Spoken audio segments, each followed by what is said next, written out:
모발이식을 하고 나서 관리 어떻게 해야 좋을까요? 어떻게 관리를 해야 모발이식의 효과를 최대로 높일까요? 많은 관리법 혹은 치료법이 있겠지만 저는 오늘 3가지 관리법을 말씀드리고 싶습니다. 첫째, 탈모약을 잘 드셔야 합니다.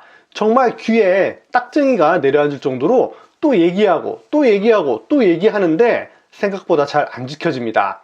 환자 한 분은요, 이식을 해놓고 이식이 잘 안 됐다고 하소연을 합니다. 약은 잘 드셨냐고 여쭤보니까 거의 안 드셨다고 합니다. 큰 부작용이 있었냐니까 그건 또 아니라고 합니다. 그냥 귀찮아서 안 드셨답니다. 탈모는 진행합니다. 의사는 빈 곳을 채워 넣었을 뿐이죠. 기존에 있던 모발은 어쩔 수 없습니다.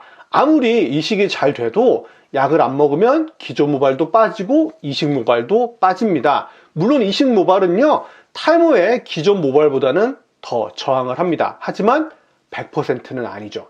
그래서 탈모약 복용은 모발 이식 성패를 좌우하는 아주 중요한 요소입니다. 탈모약 잘 드셔야 합니다. 둘째, 이식 후 술, 담배 멀리 하셔야 합니다. 아니, 멀리 하기보다는 싹 마음 먹고 끊는 게 가장 좋습니다. 하루는요, 이식을 마치고 병원 밖을 내다봤습니다.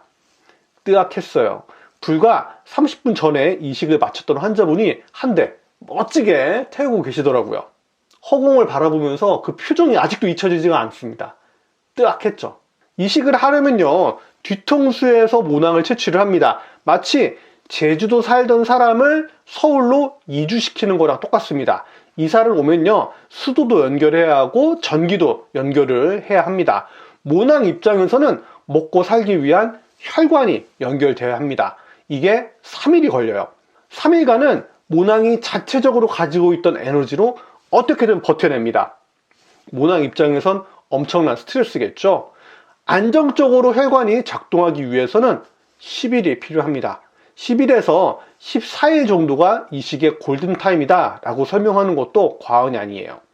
이 정도의 기간은 술, 담배 안 하시는 게 좋습니다. 그런데 수술하자마자 니코틴의 유혹을 못 이겨가지고 바로 한 대 예술로 피는 분, 아마 금연, 금주 말씀드려도 쉽게 실행하시지 못할 가능성이 있습니다.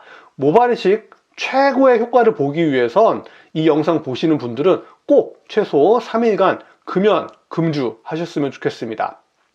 세 번째, 스트레스 관리입니다. 다시 모낭의 관점으로 돌아와 볼까요?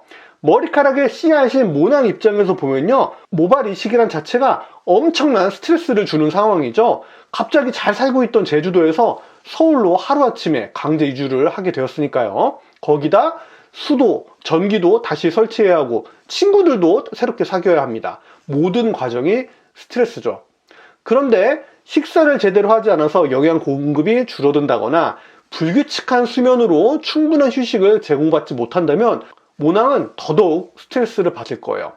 여기에 술, 담배, 쥐약을 푸는 거랑 마찬가지죠. 그래서 잘 먹고 잘 자고 잘 쉬어야 모발 이식에 도움이 되고 탈모 진행 늦출 수 있습니다. 잘 안 먹고 잘 안 자고 잘 안 쉬는 분들과 직접적으로 모발 이식의 성패를 비교해 보거나 비교한 연구를 확인해 보진 않았어요. 굳이 이런 연구를 하지 않더라도 어떤 사람이 더 나은 결과를 갖게 될지는 머릿속에 그려집니다.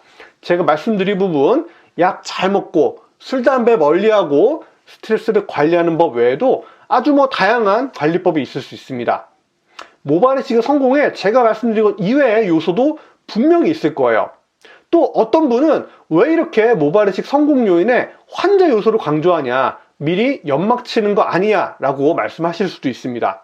물론 모발 이식의 성패는 섬세한 의사의 손이 가장 중요하다는 것을 부정하는 건 아니에요. 하지만 수술방을 떠나고 난 후에 10개월이라는 시간 동안 임신한 엄마처럼 모낭이라는 씨앗을 품고 있는 건 환자 여러분들이기 때문에 엄마의 마음으로 그 씨앗을 잘 품어주길 바라는 마음으로 이렇게 말씀을 드리는 겁니다. 아기의 건강한 출산에는 산부인과 의사의 노력도 중요하지만 10개월간 엄마의 수고로움도 크게 작용하기 때문이죠.